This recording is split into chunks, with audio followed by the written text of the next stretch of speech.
Cauliflower upma తయారీకి కావలసిన పదార్థాలు: కాలీఫ్లవర్, సన్నగా తరిగిన పచ్చిమిర్చి, కరివేపాకు, కొత్తిమీర, ఆనియన్స్, జీలకర్ర అండ్ సాల్ట్.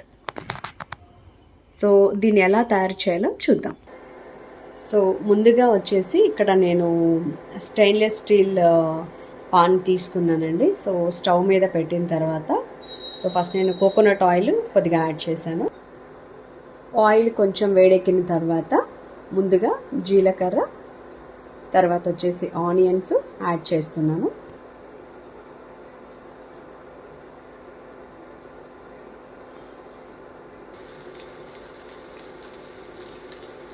సో ఆనియన్స్ చక్కగా వేగుతున్నాయి కదండి. సో ఇప్పుడు నేను పచ్చిమిర్చి యాడ్ చేస్తున్నాను.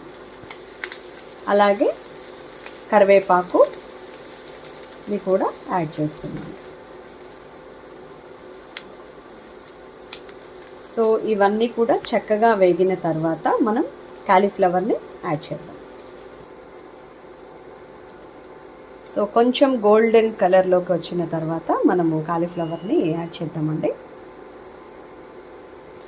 సో కాలీఫ్లవర్ని యాడ్ చేశానండి. అలాగే తగినంత ఉప్పుని కూడా మనం వేసేద్దాము.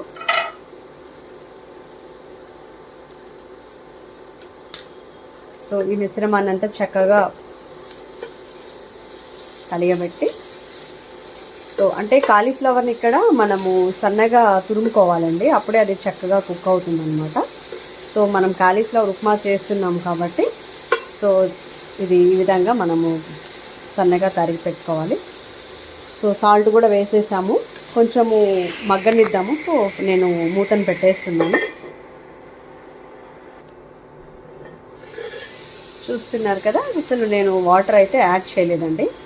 మ్యాక్సిమము ఈ కాలీఫ్లవర్లో ఉండే వాటర్ తోటే ఇది కుక్ అవుతుంది. అవసరమైతే కొంచెం మనం వాటర్ కూడా యాడ్ చేయొచ్చు.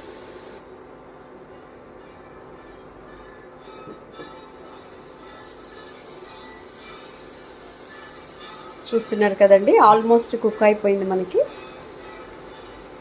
ఒక 5 minutes ఉంచేసి మనం సర్వ్ చేసుకోవాలి.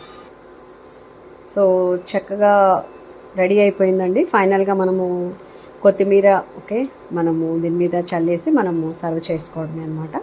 సో చాలా బాగా కుక్ అయింది. అండ్ ఎస్పెషల్లీ ఈ వెజల్స్ యొక్క స్పెషాలిటీ ఏంటంటే ఇందులో మనకి న్యూట్రిలాక్ టెక్నాలజీ ఉంటుంది. అంటే మనము కుక్ చేసేటప్పుడు సో ఏదైతే మనం లిడ్ పెడతామో ఈ లిడ్ అనేది న్యూట్రియంట్స్ని బయటకి వెళ్ళనీయకుండా అలానే పట్టి ఉంచుతుంది అనమాట. సో అందుకే మనం దీన్ని లైక్ న్యూట్రిలాక్ టెక్నాలజీ అంటాం అనమాట.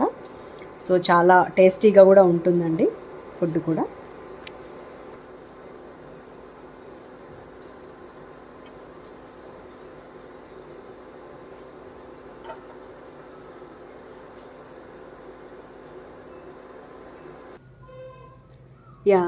చూసారు కదండి, కాలీఫ్లవర్ ఉప్మా యమ్మీగా ఉంది.